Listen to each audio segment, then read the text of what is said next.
সে ব্যক্তির চাইতে বড় জালেম আর কে হতে পারে যে আল্লাহ তাআলার উপর মিথ্যা আরোপ করে এবং একবার তার কাছে সত্য দিন এসে যাওয়ার পরেও যে ব্যক্তি তা মিথ্যা প্রতিপন্ন করে।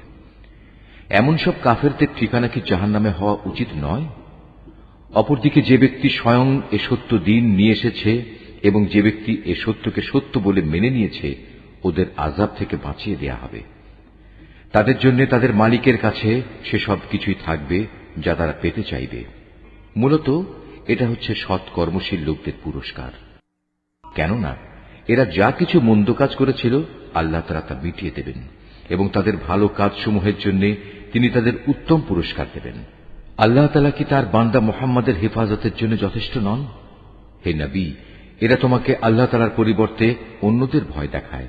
আল্লাহ তাআলা যাকে বিভ্রান্ত করেন তার আসলে কোনই পথ প্রদর্শক নেই, আবার যাকে আল্লাহ তাআলা স্বয়ং পথ প্রদর্শন করেন তাকে কেউই পথভ্রষ্ট করতে পারে না। আল্লাহ তাআলা কি পরাক্রমশালী ও কঠোর প্রতিশোধ গ্রহণকারী সত্তা নন? হে নবী, যদি তুমি এদের কাছে জিজ্ঞেস করো আকাশমালা ও জমিন কে সৃষ্টি করেছে, সাথে সাথেই ওরা বলবে আল্লাহ তাআলাই এসব সৃষ্টি করেছেন। এবার তাদের তুমি বলো, তোমরা কখনো ভেবে দেখেছ কি, যদি আল্লাহ তাআলা আমাকে কোনো কষ্ট পৌঁছাতে চান তাহলে তিনি ছাড়া যাদের তোমরা ডাকো তারা কি সে কষ্ট দূর করতে পারবে? কিংবা তিনি যদি আমার উপর তার অনুগ্রহ করতে চান তাহলে এরা তার সে অনুগ্রহ কি রোধ করতে পারবে? হে নবী, তুমি বলো আমার জন্য আল্লাহ তাআলাই যথেষ্ট। যারা নির্ভর করতে চায় তাদের তো তার উপরেই নির্ভর করা উচিত। হে নবী, এদের তুমি বলো, হে আমার জাতি, তোমরা তোমাদের জায়গায় কাজ করে যাও, আমিও আমার জায়গায় কাজ করে যাচ্ছি। শীঘ্রই তোমরা জানতে পারবে কার উপর দুনিয়ায় অপমানকর আযাব আসবে এবং আখিরাতেই বা কার উপর স্থায়ী আযাব নাজিল হবে। হে নবী, আমি মানুষের জন্য তোমার উপর সত্য দিন সহ এ কিতাব নাজিল করেছি। অতঃপর যে কেউ হেদায়েত পেতে চাইবে সেটা করবে একান্ত তার নিজের জন্যই, আর যে ব্যক্তি গোমরাহ হয়ে যায় তার উপর এ গোমরাহির ফল তার নিজের উপরই বর্তাবে। আর তুমি তো তাদের উপর কোনো তত্ত্বাবধায়ক নাও। আল্লাহ তাআলা মানুষদের মৃত্যুর সময় তার প্রাণ বায়ু বের করে নেন, আর যারা ঘুমের সময় মরেনি তিনি তখন তাদেরও রূহ বের করেন। অতঃপর যার উপর তিনি মৃত্যু অবধারিত করেন তার প্রাণ তিনি ছেড়ে না দিয়ে রেখে দেন এবং বাকি রূহদের একটি সুনির্দিষ্ট সময়ের জন্য ছেড়ে দেন। এই গোটা ব্যবস্থাপনার মধ্যে এমন সম্প্রদায়ের জন্য নিদর্শন রয়েছে যারা বিষয়টি নিয়ে চিন্তা ভাবনা করে। তবে কি এরা আল্লাহ তাআলাকে বাদ দিয়ে অন্যদের সুপারিশকারী হিসেবে গ্রহণ করেছে? হে নবী, তুমি এদের বলো, যদিও তোমাদের এসব সুপারিশকারী কোনো কিছুই করার ক্ষমতা রাখে না, না তাদের কোনো জ্ঞান বুদ্ধি আছে, বলো হে নবী, যাবতীয় সুপারিশ একমাত্র আল্লাহ তাআলার জন্যই। আসমান সমূহ এবং পৃথিবীর সার্বভৌমত্ব একমাত্র আল্লাহ তাআলার জন্য। অতঃপর তোমরা সবাই তাঁর দিকেই ফিরে যাবে। যখন তাদের কাছে এক অদ্বিতীয় আল্লাহ তাআলার কথা বলা হয় তখন যারা আখিরাতের উপর ঈমান আনে না তাদের অন্তর নিতান্ত সংকুচিত হয়ে পড়ে। অপরদিকে যখন আল্লাহ তাআলার বদলে অন্য দেবতাগুলোর আলোচনা করা হয় তখন তারা আনন্দে উল্লসিত হয়। হে নবী, তুমি বলো, হে আল্লাহ, হে আসমান জমিনের স্রষ্টা, হে দৃশ্যমান ও অদৃশ্যমান সব কিছুর পরিজ্ঞাতা, তুমি তোমার বান্দাদের মাঝে সেসব বিষয়ের ফয়সালা করে দাও যে ব্যাপারে তারা মতবিরোধ করছে। যদি এ জালেমদের কাছে সেসব সম্পদ মজুদ থাকে যা এ পৃথিবীর মাঝে ছড়িয়ে আছে, তার সাথে সমপরিমাণ সম্পদ আরও যদি তার কাছে থাকে, কিয়ামতের দিন আযাবের অনিষ্ট থেকে মুক্তি পেতে তারা সব কিছু বিনা দ্বিধায় দিয়ে দিতে চাইবে। সে সময় আল্লাহ তাআলার কাছ থেকে সে আযাব এসে উপস্থিত হবে যার কল্পনাও তারা করতে পারেনি। এরা যেভাবে আমল করতে থাকবে আস্তে আস্তে সেভাবে তার মন্দ ফলও প্রকাশ পেতে থাকবে। যে আযাবের প্রতি এরা হাসি বিদ্রুপ করত তা তাদের আমলের মতোই তাদের পরিবেষ্টন করে ফেলবে। মানুষদের অবস্থা হচ্ছে, যখন কোনো দুঃখ কষ্ট তাদের স্পর্শ করে তখন সে আমাকে ডাকে, অতঃপর আমি যখন তাকে আমার কাছ থেকে কোন রকম নিয়ামত দান করি তখন সে বলে, এটা তো আমার জ্ঞানের যোগ্যতার উপরে দেয়া হয়েছে। না, আসলে তা নয়, বরং এটা হচ্ছে পরীক্ষা। কিন্তু তাদের অধিকাংশ লোকই জানে না। এদের আগের লোকেরাও অবশ্য এ ধরনের কথাবার্তা বলত, কিন্তু তারা যা কিছু অর্জন করেছে তা তাদের কোনোই কাজে আসেনি। যা কিছু তারা কামাই করেছে তার মন্দ পরিণাম তাদের সামনে আসবেই। এদের মধ্যে যারা জুলুম করে তারাও একদিন তাদের কর্মের মন্দ ফল ভোগ করবে। এরা কখনো আমাকে অক্ষম করে দিতে পারবে না। এরা কি জানে না আল্লাহ তাআলা যাকে চান তার রিজিক বাড়িয়ে দেন এবং যার জন্য চান তার জন্য তা সংকুচিত করে দেন। অবশ্যই এর মাঝে ঈমানদার লোকদের জন্য অনেক নিদর্শন রয়েছে। হে নবী, তুমি তাদের বলো, হে আমার বান্দারা, তোমরা যারা নিজেদের প্রতি জুলুম করেছ তারা আল্লাহ তাআলার রহমত থেকে কখনো নিরাশ হয়েও না। অবশ্যই আল্লাহ তাআলা মানুষের সমুদয় পাপ ক্ষমা করে দেবেন। তিনি ক্ষমাশীল ও পরম দয়ালু। অতএব তোমরা তোমাদের মালিকের দিকে ফিরে এসো এবং তার কাছেই পূর্ণ আত্মসমর্পণ করো তোমাদের উপর আল্লাহ তাআলার আযাব আসার আগেই। কেননা একবার আযাব এসে গেলে অতঃপর তোমাদের আর কোন রকম সাহায্য করা হবে না। তোমাদের অজান্তে তোমাদের উপর অতর্কিতভাবে কোন রকম আযাব নাজিল হবার আগেই তোমাদের কাছে তোমাদের মালিক যে উৎকৃষ্ট গ্রন্থ নাজিল করেছেন তোমরা তার অনুসরণ করো। অতঃপর এমন যেন না হয় কেউ একদিন বলবে, হায় আফসোস, আল্লাহ তাআলার প্রতি আমার কর্তব্য পালনে আমি দারুণ শৈথিল্য প্রদর্শন করেছি। আমি তো মূলত ছিলাম ঠাট্টা বিদ্রুপকারীদেরই একজন। কিংবা একথা কেউ যেন না বলে, যদি আল্লাহ তাআলা আমাকে হেদায়েত দান করতেন তাহলে আমি অবশ্যই পরহেজগারদের দলে শামিল হয়ে যেতাম। অথবা আযাব সামনে দেখে কেউ বলবে, আহা, যদি আমার আবার দুনিয়ায় পাঠিয়ে দেওয়ার নসিবে থাকত তাহলে আমি নেক বান্দাদের দলে শামিল হয়ে যেতাম। আল্লাহ তাআলা বলবেন, হ্যাঁ, আমার আয়াতসমূহ অবশ্যই তোমার কাছে এসে পৌঁছেছিল, কিন্তু তুমি সেগুলোকে মিথ্যা বলেছিলে, তুমি অহংকার করেছিলে, তুমি ছিলে অস্বীকারীদেরই একজন। কিয়ামতের দিন তুমি দেখবে যারা আল্লাহ তাআলার উপর মিথ্যা আরোপ করে তাদের মুখগুলো সব কদাকার বিশ্রী হয়ে গেছে। তুমি কি মনে করো জাহান্নাম এরকম অধ্যত্ত পোষণকারীদের ঠিকানা হওয়া উচিত নয়? এর বিপরীত যারা পরহেজগারি করেছে আল্লাহ তাআলা তাদের সাফল্যের সাথে জাহান্নাম থেকে উদ্ধার করবেন। অকল্যাণ কখনো তাদের স্পর্শ করবে না, না তারা কখনো কোনো ব্যাপারে উদ্বিগ্ন হবে। আল্লাহ তাআলাই হচ্ছেন সব কিছুর একক স্রষ্টা। তিনিই হচ্ছেন সব কিছুর উপর নিগাহবান। আসমান সমূহ ও জমিনের মূল চাবিকাঠি তো তাঁরই কাছে। যারা এখন আল্লাহ তাআলার আয়াতসমূহ অস্বীকার করে চলেছে পরিশেষে তারাই হবে ক্ষতিগ্রস্ত। হে নবী, তুমি এদের বলো, হে মূর্খ ব্যক্তিরা, তোমরা কি এর পরেও আমাকে আল্লাহ তাআলা ছাড়া অন্য কারো গোলামি বরণ করে নিতে বলছো? অথচ হে নবী, তোমার কাছে এবং সেসব নবীদের কাছেও যারা তোমার আগে অতিবাহিত হয়ে গেছে এ মর্মে ওহী পাঠানো হয়েছে, যদি তুমি আল্লাহ তাআলার সাথে অন্যদের শরীক করো তাহলে অবশ্যই তোমার সব আমল নিষ্ফল হয়ে যাবে এবং তুমি মারাত্মক ক্ষতিগ্রস্তদের দলে শামিল হবে। অতএব তুমি একান্তভাবে আল্লাহ তাআলারই ইবাদত করো এবং শুকরগুজার বান্দাদের মধ্যে শামিল হয়ে যাও। আসলে এ মূর্খ লোকগুলো আল্লাহ তাআলার সেভাবে মূল্যায়নই করেনি যেভাবে তার মূল্যায়ন করা উচিত ছিল। কিয়ামতের দিন গোটা পৃথিবী থাকবে তাঁর হাতের মুঠোয় এবং আসমানগুলো একে একে ভাঁজ করা অবস্থায় তার ডান হাতে থাকবে। পবিত্র ও মহান তিনি। ওরা তাঁর সাথে যা কিছু শিরক করে তার থেকে তিনি অনেক ঊর্ধ্বে। যখন প্রথমবার সিঙায় ফুৎকার দেওয়া হবে তখন আসমান সমূহ ও জমিনে যা কিছু আছে তার সব কিছুই বেহুশ হয়ে যাবে। অবশ্য আল্লাহ তাআলা যা চান তার কথা আলাদা। অতঃপর আবার সিঙায় ফুৎকার দেওয়া হবে, তখন তারা সবাই দণ্ডায়মান হয়ে সে বিভৎস দৃশ্য দেখতে থাকবে। এ সময় জমিন তার মালিকের নূরের ঝলকে উদ্ভাসিত হয়ে উঠবে। মানুষের কর্মফলের নথিপত্র সামনে রাখা হবে। নবীদের ও অন্যান্য সাক্ষীদের এনে হাজির করা হবে। তাদের সবার সাথে ন্যায় বিচার করা হবে। তাদের কারো উপর বিন্দুমাত্র জুলুম করা হবে না। প্রত্যেক মানুষকে সে পরিমাণ প্রতিফল দেয়া হবে যে পরিমাণ কাজ সে করে এসেছে, কারণ আল্লাহ তাআলা সে বিষয়ে সম্যক অবগত আছেন যা কিছু তারা প্রতিনিয়ত করে বেড়াত। যেসব লোক কুফরি করেছে তাদের দলে দলে জাহান্নামের দিকে তাড়িয়ে নেওয়া হবে।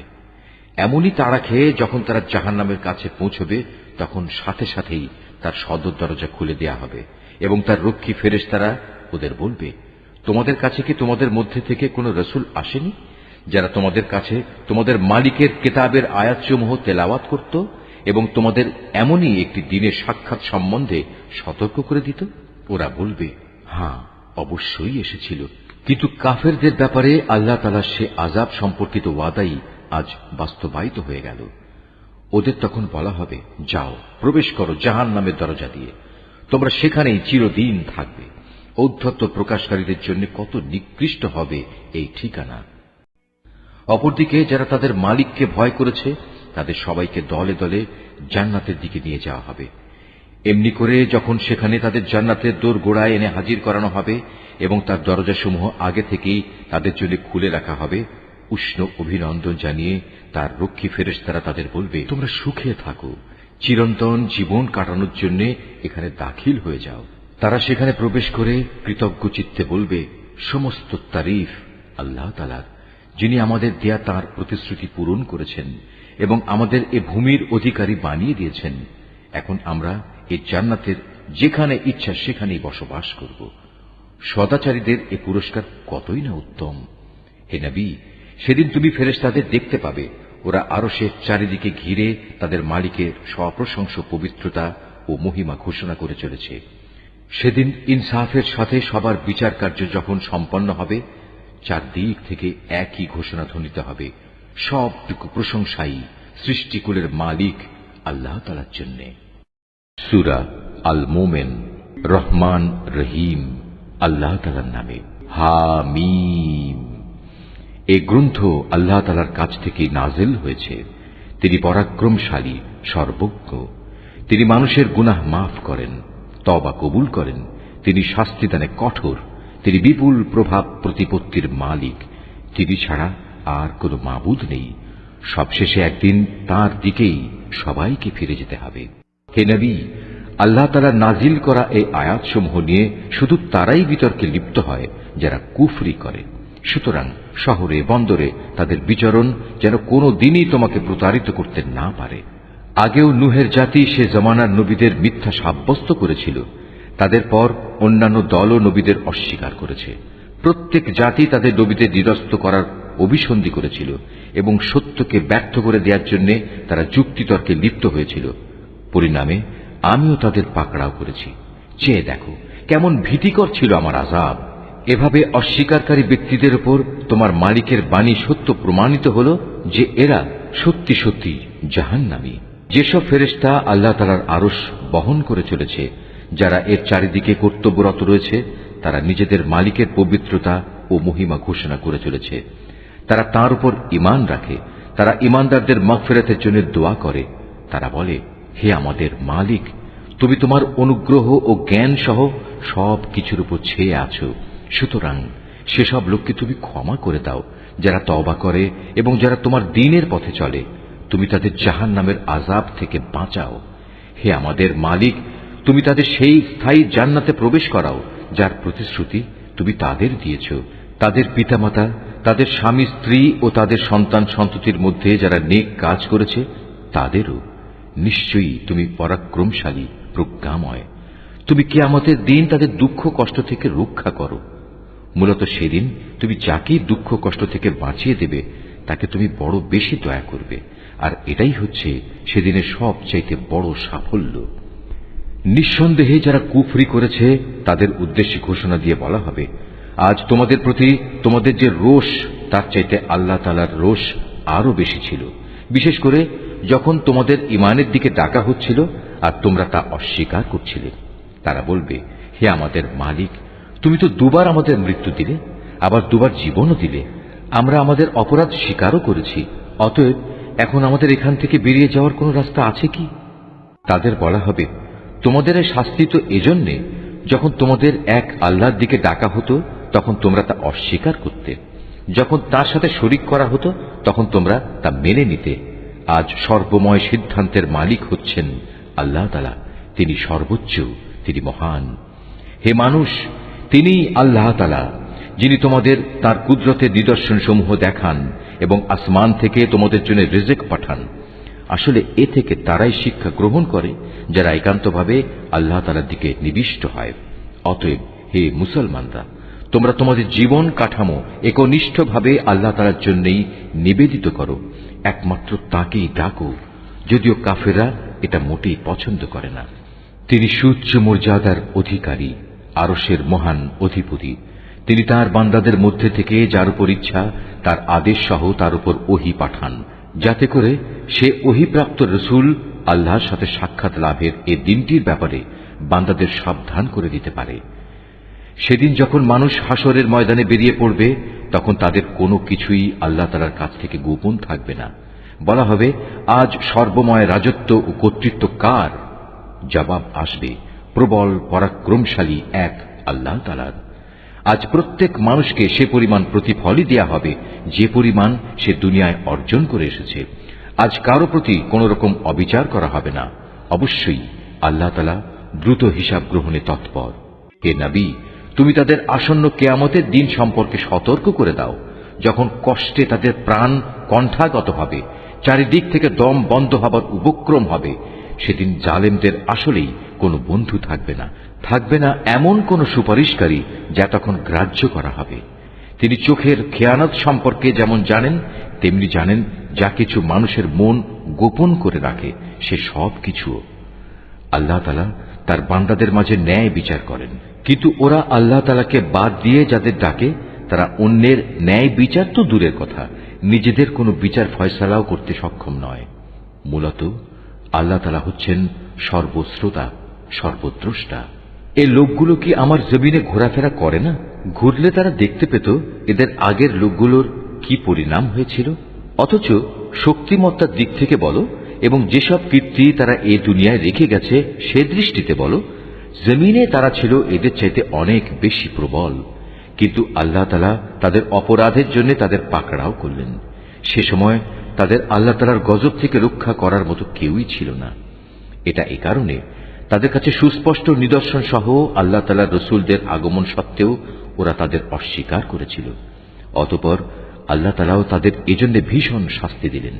তিনি খুবই শক্তিশালী, শাস্তি দানেও তিনি কঠোর। আমি আমার আয়াত ও সুস্পষ্ট দলিল প্রমাণ সহ মূসাকে পাঠিয়েছিলাম। তাকে পাঠিয়েছিলাম ফেরাউন, হামান ও কারুনের কাছে।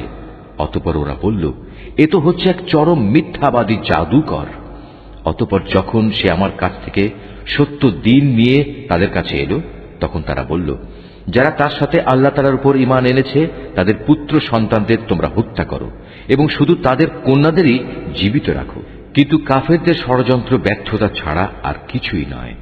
এক পর্যায়ে ফেরাউন তার পারিষদদের বলল, তোমরা আমাকে ছেড়ে দাও, আমি মূসাকে হত্যা করে ফেলি, ডাকুক সে তার রবকে। আমি আশঙ্কা করছি সে তোমাদের গোটা জীবন ব্যবস্থায় পাল্টে দেবে এবং এই জমিনেও নানা রকমের বিপর্যয় ঘটাবে। মূসা বলল, প্রতিটি উদ্ধত ব্যক্তি যে হিসাব নিকাশের দিনকে বিশ্বাস করে না, আমি তার অনিষ্ট থেকে আমার মালিক ও তোমাদের মালিকের কাছে আগেই পানা চেয়ে নিয়েছি।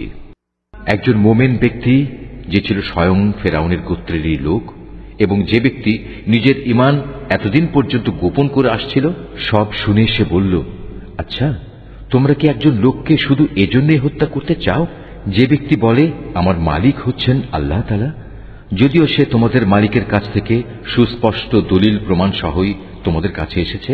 যদি সে মিথ্যাবাদী হয় তাহলে তার এ মিথ্যা তো তার ওপরই বর্তাবে, আর যদি সে সত্যবাদী হয় তাহলে যে আযাবের ব্যাপারে সে তোমাদের কাছে ওয়াদা করেছে তার কিছু না কিছু তো তোমাদের এসে পাকড়াও করবে। অবশ্যই আল্লাহ তাআলা এমন লোককে সঠিক পথ দেখান না যে সীমা লঙ্ঘনকারী, মিথ্যাবাদী। সে বলল, হে আমার জাতির লোকেরা, আজ তোমাদের হাতে রাজত্ব আছে, তোমরা জমিনে শাসন চালাচ্ছ, কিন্তু আগামীকাল আমাদের উপর সে আযাব এসে গেলে কে আমাদের আল্লাহর আযাব থেকে সাহায্য করবে? ফেরাউন বলল, আমি তো এ ব্যাপারে তোমাদের সে রায় দেব যেটা আমি ঠিক হিসেবে দেখব। আমি তো তোমাদের সত্য পথ ছাড়া অন্য কিছুই দেখাবো না। যে ব্যক্তি গোপনে ঈমান এনেছিল সে বলল, হে আমার জাতি, আমি তোমাদের জন্য পূর্ববর্তী সম্প্রদায়সমূহের মতোই আযাবের দিনের আশঙ্কা করছি। তোমাদের অবস্থা এমন যেন না হয় যেমনটি হয়েছিল নূহের জাতি, আদ, সামুদ ও তাদের পরে যারা এসেছিল তাদের সবার। আল্লাহ তাআলা কখনো তার বান্দাদের উপর জুলুম করতে চান না। হে আমার জাতি, আমি তোমাদের জন্য প্রচন্ড হাঁক ডাকের কিয়ামত দিবসের আযাবের আশঙ্কা করি। সেদিন তোমরা পেছন ফিরে পালাতে চাইবে, কিন্তু আল্লাহ তাআলার পাকড়াও থেকে তোমাদের রক্ষা করার কেউই থাকবে না। আসলে আল্লাহ তাআলা যাকে পথভ্রষ্ট করেন তার জন্য কোনো পথ প্রদর্শনকারী থাকে না। এর আগে তোমাদের কাছে নবী ইউসুফ সুস্পষ্ট নিদর্শন নিয়ে এসেছিল, কিন্তু সে যা কিছু বিধান নিয়ে তোমাদের কাছে এসেছে তোমরা তাতে শুধু সন্দেহই পোষণ করেছ। এমনকি যখন সে মরে গেল তখন তোমরা বলতে শুরু করলে, এবার আল্লাহ তাআলা কখনো কোনো রসুল পাঠাবেন না। মূলত আল্লাহ তাআলা এভাবেই নানা বিভ্রান্তিতে ফেলে সীমা লঙ্ঘনকারী ও সংশয়বাদীদের গোমরাহ করে থাকেন। যারা তাদের নিজেদের কাছে আসা দলিল প্রমাণ না থাকা সত্ত্বেও আল্লাহ তাআলার আয়াতসমূহ নিয়ে বিতণ্ডায় লিপ্ত হয়, তারা আল্লাহ তাআলা ও ঈমানদারদের কাছে খুবই অসন্তোষের কারণ বলে বিবেচিত। আল্লাহ তাআলা এভাবেই প্রতিটি অহংকারী ও স্বৈরাচারী ব্যক্তির হৃদয়ের উপর মোহর মেরে দেন। ফেরাউন একদিন হামানকে বলল, হে হামান, আমার জন্য তুমি একটি সুউচ্চ প্রাসাদ নির্মাণ করো, যাতে করে আমি আকাশে চড়ার কিছু একটা অবলম্বন পেতে পারি। আকাশে চড়ার অবলম্বন এমন হবে যেন আমি মুসার মাবুদকে তার দিকে উঁকি মেরে দেখে আসতে পারি। অবশ্য আমি তো তাকে মিথ্যাবাদী মনে করি। এভাবেই ফেরাউনের কাছে তার এই নিকৃষ্ট কাজটি শোভনীয় প্রতীয়মান করা হল এবং তাকে সত্য পথ থেকে নিবৃত্ত করা হল। মূলত ফেরাউনের ষড়যন্ত্র তার নিজের ধ্বংস ছাড়া আর কিছু নয়। যে ব্যক্তিটি ঈমান এনেছিল সে বলল, হে আমার জাতি, তোমরা আমার কথা শোনো, আমি তোমাদের একটা সঠিক পথের সন্ধান দিচ্ছি। হে আমার সম্প্রদায়, তোমাদের এ দুনিয়ার জীবন কয়েকটি দিনের উপভোগের বস্তু মাত্র, স্থায়ী নিবাস তো হচ্ছে আখিরাত। যে ব্যক্তি কোনো মন্দ কাজ করবে সে সেই পরিমাণই তার প্রতিফল পাবে, পুরুষ হোক কিংবা নারী। যে কেউই নেক কাজ করবে সেই মোমেন হিসেবে গণ্য হবে। হ্যাঁ, এমন ধরনের লোকেরাই জান্নাতে প্রবেশ করবে, সেখানে তাদের অপরিমিত রিজিক দেয়া হবে। হে আমার জাতি, এ কি আশ্চর্য! আমি তোমাদের জাহান্নাম থেকে মুক্তির দিকে ডাকছি, আর তোমরা আমাকে ডাকছো জাহান্নামের দিকে। তোমরা আমাকে একথার দিকে দাওয়াত দিচ্ছ যেন আমি আল্লাহ তাআলাকে অস্বীকার করি এবং তার সাথে অন্য কাউকে শরীক করি, যার সমর্থনে আমার কাছে কোনো দলিল প্রমাণ নেই। পক্ষান্তরে আমি তোমাদের আহ্বান করছি সেই আল্লাহ তাআলার দিকে, যিনি পরাক্রমশালী ও ক্ষমাশীল। যে বিষয়টির প্রতি তোমরা আমাকে ডাকছ, দুনিয়াতে তার দিকে ডাকা কোনো মানুষের জন্য শোভনীয় নয়, তেমনি পরকালে তো মোটেই নয়, কেননা আমাদের সবাইকে তো আল্লাহ তাআলার দিকেই ফিরে যেতে হবে। সত্যি কথা হচ্ছে, যারা সীমা লঙ্ঘন করে তারাই হচ্ছে জাহান্নামের অধিবাসী। আজ আমি তোমাদের যা কিছু বলছি অচিরেই তোমরা তা স্মরণ করবে, আর আমি তো আমার সব কিছু আল্লাহ তাআলাকে সুপর্দ করছি। নিঃসন্দেহে আল্লাহ তাআলা তার বান্দাদের প্রতি সবিশেষ নজর রাখেন। অতঃপর আল্লাহ তাআলা তাকে ওদের যাবতীয় ষড়যন্ত্রের অনিষ্ট থেকে রক্ষা করলেন এবং একটা কঠিন শাস্তি এসে ফেরাউন সম্প্রদায়কে গ্রাস করে নিল। জাহান্নামের আগুন, যার সামনে তাদের সকাল সন্ধ্যায় হাজির করা হবে। আর যেদিন কিয়ামত ঘটবে সেদিন ফেরেশতাদের বলা হবে, ফেরাউনের দলবলকে কঠিন আযাবে নিক্ষেপ করো। হে নবী, যখন এ লোকেরা জাহান্নামে বসে পরস্পর বিতর্কে লিপ্ত হবে, অতঃপর যারা দুর্বল ছিল তারা এমন সব লোকদের বলবে যারা ছিল অহংকারী, আমরা তো দুনিয়ায় তোমাদের অনুসারী ছিলাম, এখন জাহান্নামের আগুনের কিছু অংশকে তোমরা আমাদের কাছ থেকে নিবারণ করতে পারবে? অহংকারীরা এর জবাবে বলবে, কিভাবে তা সম্ভব? আমরা সবাই তো তাতেই জাহান্নামে পড়ে আছি। আল্লাহ তাআলা তো তাঁর বান্দাদের ব্যাপারে চূড়ান্ত ফয়সালা করেই দিয়েছেন। তারপর যারা জাহান্নামে পড়ে থাকবে তারা এখানকার প্রহরীদের উদ্দেশ্য করে বলবে, তোমরা অন্তত আমাদের জন্য তোমাদের মালিকের কাছে দোয়া করো, তিনি যেন কোনো না কোনো একটি দিন আমাদের উপর থেকে আযাব কম করে দেন। তারা বলবে, তোমাদের কাছে কি তোমাদের নবীরা সুস্পষ্ট নিদর্শন নিয়ে আসেনি? তারা বলবে, হ্যাঁ এসেছিল, কিন্তু আমরা তাদের কথা শুনিনি। জাহান্নামের যারা প্রহরী তারা বলবে, তাহলে তোমাদের দোয়া তোমরা নিজেরাই করো। আর সত্য কথা হচ্ছে, কাফেরদের দোয়া ব্যর্থতা ছাড়া আর কিছুই নয়। নিশ্চয়ই আমি আমার নবীদের ও তাদের উপর যারা ঈমান এনেছে তাদের এ বৈষয়িক দুনিয়ায় যেমন সাহায্য করি, তেমনি সেদিনও সাহায্য করব, যেদিন তাদের পক্ষে কথা বলার জন্য সাক্ষীরা দাঁড়িয়ে যাবে। যেদিন জালেমদের ওজর আপত্তি কোনোই উপকারে আসবে না, সেদিন তাদের জন্য শুধু থাকবে অভিশাপ, তাদের জন্য আরো থাকবে নিকৃষ্টতম আবাস। আমি মূসাকে অবশ্যই পথ নির্দেশিকা দান করেছিলাম এবং বনী ইসরায়েলদেরও আমার কেতাবের উত্তরাধিকারী বানিয়েছিলাম। তা ছিল জ্ঞানবান মানুষদের জন্য হেদায়েত ও সুস্পষ্ট উপদেশ। অতএব তুমি ধৈর্য ধারণ করো, আল্লাহ তাআলার প্রতিশ্রুতি অবশ্যই সত্য। তুমি বরং তোমার গুনাহ খাতার জন্য আল্লাহ তাআলার কাছে ক্ষমা প্রার্থনা করো এবং সকাল সন্ধ্যায় তোমার মালিকের সপ্রশংস পবিত্রতা ও মহিমা ঘোষণা করো। নিজেদের কাছে কোনো দলিল প্রমাণ না আসা সত্ত্বেও যারা আল্লাহ তাআলার নাজিল করা আয়াতসমূহ নিয়ে বিতর্কে লিপ্ত হয়, তাদের অন্তরে কেবল অহংকারী ছেয়ে থাকে। তারা কখনো সে সাফল্যের জায়গায় পৌঁছবার যোগ্য নয়। অতএব হে নবী, তুমি এদের অনিষ্ট থেকে আল্লাহ তাআলার কাছে পানা চাও, কেননা তিনিই হচ্ছেন সর্বশ্রোতা, সর্বদ্রষ্টা। অবশ্যই আসমান ও জমিন সৃষ্টি করা মানুষকে দ্বিতীয়বার সৃষ্টি করা অপেক্ষা বেশি কঠিন, কিন্তু অধিকাংশ মানুষই জানে না। অন্ধ ও চক্ষুষ্মান ব্যক্তি কখনো সমান হয় না। ঠিক তেমনি যারা ঈমান আনে ও নেক আমল করে তারা এবং দুষ্কৃতিপরায়ণ ব্যক্তি কখনো সমান নয়। আসলে তোমাদের কম সংখ্যক লোকই আমার হেদায়েত থেকে উপদেশ গ্রহণ করে। কিয়ামত অবশ্যম্ভাবী, এতে বিন্দু মাত্র সন্দেহ নেই, কিন্তু অধিকাংশ লোকই তা বিশ্বাস করে না। তোমাদের মালিক বলেন, তোমরা আমাকে ডাকো, আমি তোমাদের ডাকে সাড়া দেব। যারা অহংকারের কারণে আমার ইবাদত থেকে নাফরমানি করে, অচিরেই তারা অপমানিত ও লাঞ্ছিত হয়ে জাহান্নামে প্রবেশ করবে। আল্লাহ তাআলা যিনি তোমাদের জন্য রাত বানিয়েছেন যেন তোমরা তাতে বিশ্রাম নিতে পারো, এবং দিনকে পর্যবেক্ষণকারী আলোকোজ্জ্বল করেছেন, নিশ্চয়ই আল্লাহ তাআলা মানুষের প্রতি সবিশেষ অনুগ্রহশীল, কিন্তু অধিকাংশ মানুষই কৃতজ্ঞতা আদায় করে না। এ হচ্ছেন আল্লাহ তাআলা, তিনি তোমাদের মালিক, প্রত্যেকটি জিনিসের একক স্রষ্টা। তিনি ব্যতীত অন্য কোনো মাবুদ নেই। বলো, তোমরা কোথায় কোথায় ঠোকর খাবে? যারা আল্লাহ তাআলার আয়াতকে অস্বীকার করেছে তাদেরও এভাবে দাঁড়ে দাঁড়ে ঠোকর খাওয়ানো হয়েছিল। আল্লাহ তাআলাই তোমাদের জন্য ভূমিকে বাসোপযোগী স্থান বানিয়ে দিয়েছেন, আসমানকে বানিয়েছেন ছাদ। তিনি তোমাদের আকৃতি গঠন করেছেন। যে আকৃতি তিনি গঠন করেছেন তা কত সুন্দর, এবং ভালো ভালো জিনিস থেকে তোমাদের রিজিক দান করেছেন। এই আল্লাহ তাআলাই হচ্ছেন তোমাদের মালিক। কত মহান বিশ্বজাহানের প্রতিপালক আল্লাহ তাআলা। তিনি চিরঞ্জীব, তিনি ছাড়া আর কোনো মাবুদ নেই। অতএব একান্ত নিষ্ঠাবান হয়ে তোমরা তাঁর ইবাদত করো। সমস্ত তারিফ সৃষ্টিকুলের মালিক আল্লাহ তাআলার জন্য।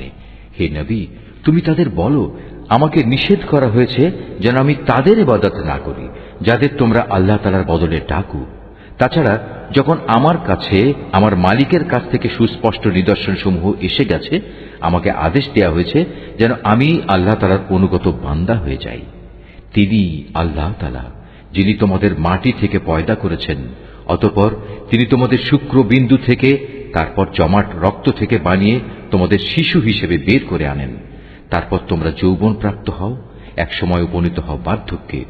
তোমাদের কেউ আগেই মরে যায়। এসব প্রক্রিয়া এজন্যই রাখা হয়েছে যেন তোমরা সবাই নির্দিষ্ট সময়ে পৌঁছতে পারো, এবং আশা করা যায় এর ফলে তোমরা সঠিক ঘটনা বুঝতে পারবে। তিনি আল্লাহ তাআলা যিনি তোমাদের জীবন দান করেন, তিনি তোমাদের মৃত্যু ঘটান।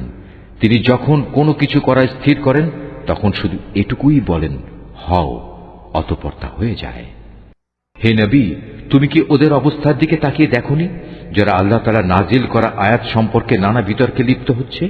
তুমি কি বলতে পারো আসলে ওরা কোন দিকে যাচ্ছে? এরা সেসব লোক যারা এ কিতাব অস্বীকার করে সেসব কিতাবও যা আমি ইতিপূর্বে নবীদের কাছে পাঠিয়েছিলাম। অতএব অতি শীঘ্রই তারা নিজেদের পরিণাম জানতে পারবে। যেদিন ওদের গলদেশে আযাবের বেড়ি ও শেকল পরিবেষ্টিত থাকবে, সেদিন তাদের টেনে হিঁচড়ে নিয়ে যাওয়া হবে ফুটন্ত পানিতে, অতঃপর তাদের আগুনেও দগ্ধীভূত করা হবে। অতঃপর তাদের বলা হবে, কোথায় আজ তারা যাদের তোমরা আল্লাহ তাআলার সাথে শরীক করতে? আল্লাহ তাআলার বদলে যাদের তোমরা ডাকতে তারাই বা আজ কোথায়? তারা বলবে, তারা তো আজ সবাই আমাদের কাছ থেকে হারিয়ে গেছে। আসলে আমরা তো আগে কখনো এমন কাউকে ডাকিনি। আল্লাহ তাআলা এভাবেই কাফেরদের বিভ্রান্ত করেন। আজ এ কারণেই তোমাদের এই পরিণাম হয়েছে যে তোমরা দুনিয়াতে অন্যায়ভাবে আনন্দ উল্লাসে মেতে থাকতে এবং তোমরা ক্ষমাহীন অহংকার করতে। সুতরাং এখন তোমরা জাহান্নামের দরজাসমূহে ভেতরে প্রবেশ করো, সেখানে তোমরা চিরকাল থাকবে। কত নিকৃষ্ট অহংকারীদের এই আবাসস্থল। হে নবী, তুমি ধৈর্য ধারণ করো। তোমার মালিকের ওয়াদা অবশ্যই সত্য। আমি ওদের কাছে যে শাস্তির ওয়াদা করেছি তার কিছু অংশ যদি তোমাকে দেখিয়ে দেই, অথবা তার আগেই যদি আমি তোমাকে উঠিয়ে নেই, তাতে দুশ্চিন্তার কারণ নেই, কেননা তাদের তো আমার কাছে ফিরে আসতেই হবে। হে মুহাম্মদ, আমি তোমার আগে অনেক নবী প্রেরণ করেছি, তাদের কারো কারো ঘটনা আমি তোমাকে শুনিয়েছি। আবার এমনও আছে তাদের কথা তোমার কাছে আমি আদৌ বর্ণনাই করিনি। আসলে আল্লাহ তাআলার অনুমতি ছাড়া কোন নিদর্শন উপস্থিত করা কোন রসুলের কাজ নয়। আর যখন আল্লাহ তাআলার ফয়সালা এসে যাবে তখন তো সব কিছুর যথাযথ মীমাংসা হয়েই যাবে, আর সে ফয়সালায় একমাত্র মিথ্যাশ্রয়ীরাই ক্ষতিগ্রস্ত হবে। আল্লাহ তাআলাই সেই মহান সত্তা যিনি তোমাদের জন্য চতুষ্পদ জন্তু পয়দা করেছেন, যেন তোমরা তার কতেক প্রকারের উপর আরোহণ করতে পারো, আর তার মধ্যে কতেক প্রকারের তোমরা গোশত খেতে পারো। তোমাদের জন্য তাতে আরো বহুবিধ কল্যাণ রয়েছে। তোমরা তার উপর আরোহণ করে তোমাদের নিজেদের মনের ইচ্ছা ও প্রয়োজনের স্থানে উপনীত হতে পারো। তোমরা তাদের উপর আরোহণ করো, অবশ্য নৌকার উপরও তোমরা আরোহণ করো। আল্লাহ তাআলা তোমাদের কুদরতের আরো নিদর্শন দেখাচ্ছেন। তুমি আল্লাহ তাআলার কোন কোন নিদর্শন অস্বীকার করবে বলো? এরা কি জমিনে চলাফেরা করেনি? করলে তারা অবশ্যই দেখতে পেত তাদের পূর্ববর্তী লোকদের পরিণাম কি হয়েছিল। তারা সংখ্যায় এদের চাইতে ছিল অনেক বেশি। শক্তি, ক্ষমতা এবং জমিনে রেখে যাওয়া কীর্তিতেও তারা ছিল অনেক প্রবল। কিন্তু তারা যা কিছু কাজকর্ম করেছে তা তাদের কোনোই কাজে আসেনি। যখন তাদের নবীরা তাদের কাছে সুস্পষ্ট প্রমাণপত্র নিয়ে হাজির হল, তখন তাদের কাছে জ্ঞানের যা কিছু ছিল তা নিয়ে তারা গর্ব করল, এবং দেখতে দেখতে সে আযাব তাদের এসে ঘিরে ফেলল, যা নিয়ে তারা ঠাট্টা বিদ্রূপ করত। অতঃপর তারা যখন সত্যি সত্যিই আমার আযাব আসতে দেখল, তখন বলে উঠল, হ্যাঁ, আমরা এক আল্লাহ তাআলার উপর ঈমান আনলাম। যাদের আমরা আল্লাহ তাআলার সাথে শরীক করতাম তাদের আমরা প্রত্যাখ্যান করলাম। কিন্তু তারা যখন আমার আযাব দেখল, তখন তাদের ঈমান তাদের কোনো উপকারই এলো না। আল্লাহ তাআলার এই রীতি হামেশাই তার বান্দাদের মাঝে কার্যকর হয়ে আসছে, আর এখানে কাফেররাই ক্ষতিগ্রস্ত হয়। সূরা হামিম আস-সাজদা। রহমান রহিম আল্লাহ তাআলার নামে। হামিম, এ কিতাব রহমান রহিম আল্লাহ তাআলার কাছ থেকে নাজিল করা। এ কোরআন এমন এক কিতাব যার আয়াতসমূহ খুলে খুলে বর্ণনা করা হয়েছে। তদুপরি এ কোরআন আরবি ভাষায় এমন একটি সম্প্রদায়ের জন্য নাজিল হয়েছে যারা এটা জানে। এ কিতাব জান্নাতের সুসংবাদদাতা আর জাহান্নামের ভীতি প্রদর্শনকারী। তারপরেও মানুষদের অধিকাংশ এ থেকে মুখ ফিরিয়ে নিয়েছে এবং তারা এ কিতাবের কথা শুনতে চায় না। তারা বলে, যে বিষয়ের দিকে তুমি আমাদের ডাকছ তার জন্য আমাদের অন্তরসমূহ আবরণে আচ্ছাদিত হয়ে আছে, আমাদের কানেও রয়েছে বধিরতা, আমাদের ও তোমার মধ্যে একটি দেয়াল দাঁড়িয়ে আছে। সুতরাং তুমি তোমার কাজ করো আর আমরা আমাদের কাজ করি। হে নবী, তুমি বলো, আমি তো তোমাদেরই মতো একজন মানুষ, কিন্তু আমার উপর এ মর্মে ওহী নাজিল হয় যে তোমাদের মাবুদ হচ্ছেন একজন। অতএব হে মানুষ, তোমরা তাঁর ইবাদতের দিকেই সোজা হয়ে দাঁড়িয়ে যাও এবং তাঁর কাছে ক্ষমা প্রার্থনা করো। আর দুর্ভোগ মুশরিকদের জন্য নির্ধারিত হয়ে আছে, যারা যাকাত দেয় না এবং তারা পরকালের উপরও ঈমান আনে না। যারা আল্লাহ তাআলার উপর ঈমান আনে এবং নেক কাজ করে তাদের জন্য আখিরাতের জীবনে নিরবচ্ছিন্ন পুরস্কারের ব্যবস্থা রয়েছে। হে নবী, তুমি বলো, তোমরা কি তাকে অস্বীকার করতে চাও যিনি দুদিনে পৃথিবীকে পয়দা করেছেন, এবং তোমরা অন্য কাউকে কি তাঁরই সমকক্ষ হিসেবে দাঁড় করাতে চাও? অথচ এ হচ্ছেন সৃষ্টিকুলের মালিক। তিনি এ জমিনের মাঝে এর উপর থেকে পাহাড়সমূহ গেড়ে দিয়েছেন ও তাতে বহুমুখী কল্যাণ রেখে দিয়েছেন, এবং তাতে সবার আহারের পরিমাণ নির্ধারণ করেছেন। এসব তিনি সম্পন্ন করেছেন 4 দিন সময়ের ভেতর। অনুসন্ধানীদের জন্য সেখানে সব উপকরণই সমান সমান। অতঃপর তিনি আসমানের দিকে মনোনিবেশ করলেন, যা তখন ছিল ধূম্রকুঞ্জ বিশেষ। এরপর তিনি তাকে ও জমিনকে আদেশ করলেন, তোমরা উভয়েই এগিয়ে এসো, ইচ্ছায় হোক কিংবা অনিচ্ছায়। তারা উভয়েই বলল, আমরা অনুগত হয়েই এসেছি। অতঃপর তিনি দুদিনের ভেতর এ ধূম্রকুঞ্জকে 7 আসমানে পরিণত করলেন এবং প্রতিটি আকাশে তার উপযোগী আদেশনামা পাঠালেন। পরিশেষে আমি নিকটবর্তী আসমানকে তারকারাজি দ্বারা সাজিয়ে দিলাম এবং তাকে শয়তান থেকে সংরক্ষিত করে দিলাম। এসব পরিকল্পনা অবশ্যই পরাক্রমশালী ও সর্বজ্ঞ আল্লাহ তাআলা কর্তৃক আগে থেকেই সুবিন্যস্ত করে রাখা হয়েছিল।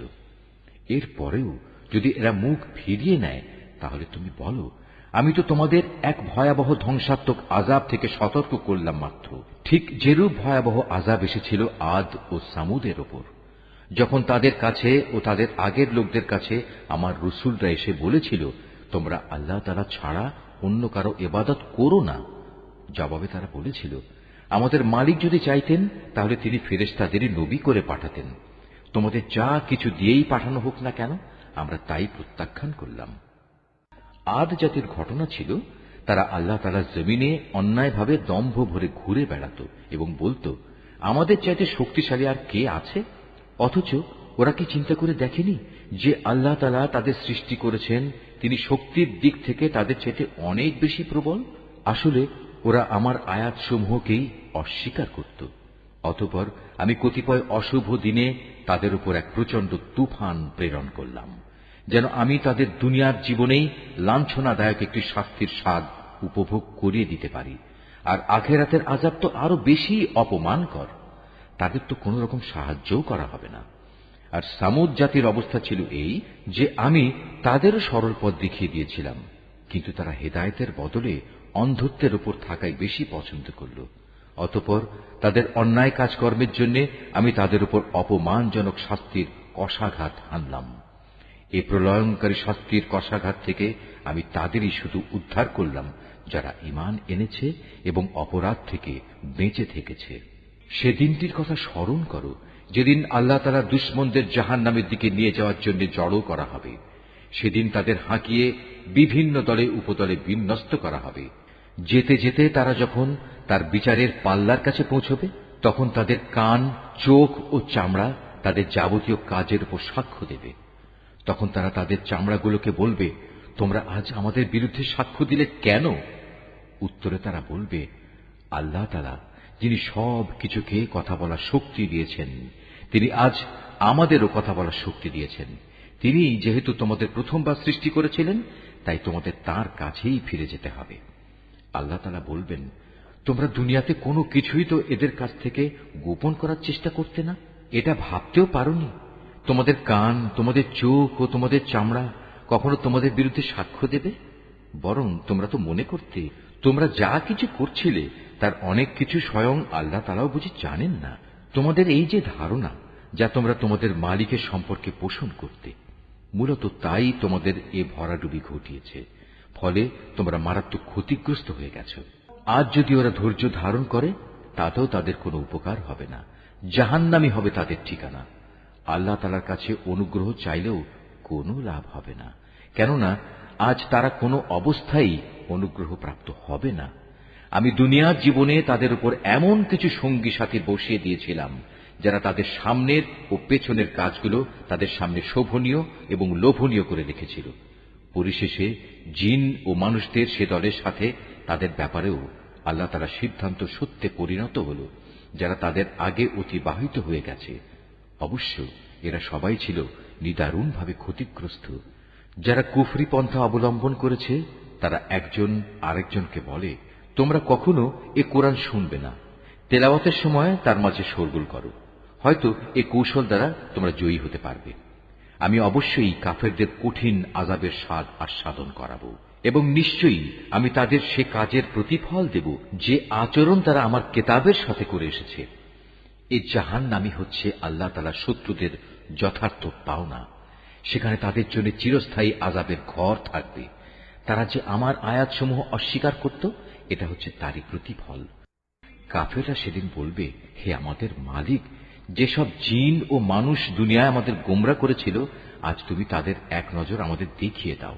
আমরা তাদের আমাদের পায়ের নিচে রাখব, যাতে করে তারা আরো বেশি লাঞ্ছিত হয়। অপরদিকে যারা বলে, আল্লাহ তাআলাই হচ্ছেন আমাদের মালিক, অতঃপর এ ঈমানের উপর তারা অবিচল থাকে। মৃত্যুর সময়ে যখন তাদের কাছে ফেরেশতা নাজিল হবে এবং তাদের বলবে, হে আল্লাহ তাআলার প্রিয় বান্দারা, তোমরা ভয় পেও না, চিন্তিত হয়েও না। উপরন্তু তোমাদের কাছে যে জান্নাতের ওয়াদা করা হয়েছিল, আজ তোমরা তারই সুসংবাদ গ্রহণ করে আনন্দিত হও। আমরা ফেরেশতারা দুনিয়ার জীবনেও তোমাদের বন্ধু ছিলাম, আর আখিরাতেও আমরা তোমাদের বন্ধুই থাকব। সেখানে তোমাদের মন যা কিছুই চাইবে তাই তোমাদের জন্য মজুদ থাকবে এবং যা কিছুই তোমরা সেখানে তলব করবে তা তোমাদের সামনে হাজির থাকবে। পরম ক্ষমাশীল ও দয়ালু আল্লাহ তাআলার পক্ষ থেকে এ হচ্ছে তোমাদের সেদিনের মেহমানদারি। তার চেয়ে উত্তম কথা আর কোন ব্যক্তির হতে পারে যে মানুষদের আল্লাহ তাআলার দিকে ডাকে এবং সে নিজেও নেক কাজ করে এবং বলে, আমি মুসলমানদেরই একজন। এই আয়াত যিনি তেলাওয়াত করবেন এবং যিনি এই আয়াতটির তেলাওয়াত শুনবেন, তাদের সবাইকে এখানে একটি সাজদা আদায় করতে হবে। এটা ওয়াজিব। হে নবী, ভালো আর মন্দ কখনোই সমান হতে পারে না।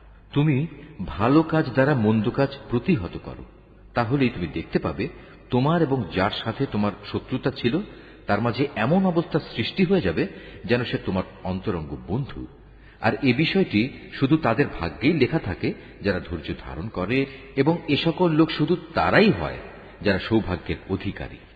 যদি কখনো শয়তানের কুমন্ত্রণা তোমাকে প্ররোচিত করে, তাহলে তুমি আল্লাহ তাআলার কাছে আশ্রয় চাও, কেননা তিনি সর্বশ্রোতা, সর্বজ্ঞ। হে মানুষ, আল্লাহ তাআলার নিদর্শন সমূহের মধ্যে রাত, দিন, সূর্য ও চন্দ্র হচ্ছে কয়েকটি নিদর্শন মাত্র। অতএব তোমরা সূর্যকে সাজদা করো না, চাঁদকেও নয়, বরং তোমরা সাজদা করো সেই আল্লাহ তাআলাকে যিনি এর সব কয়টি সৃষ্টি করেছেন। যদি তোমরা একান্তভাবে তাঁরই ইবাদত করতে চাও, তাহলে এটাই হবে একমাত্র করণীয়।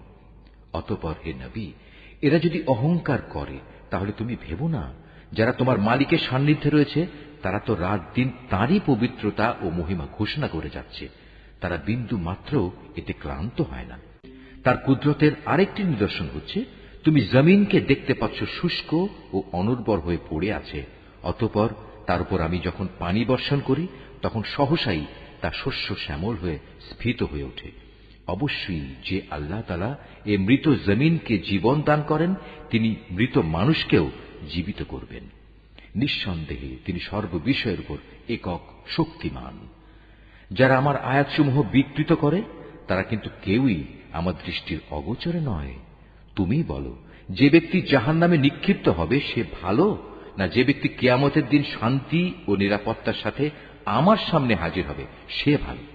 এরপরেও চৈতন্যদয় না হলে যা ইচ্ছা তোমরা তাই করো।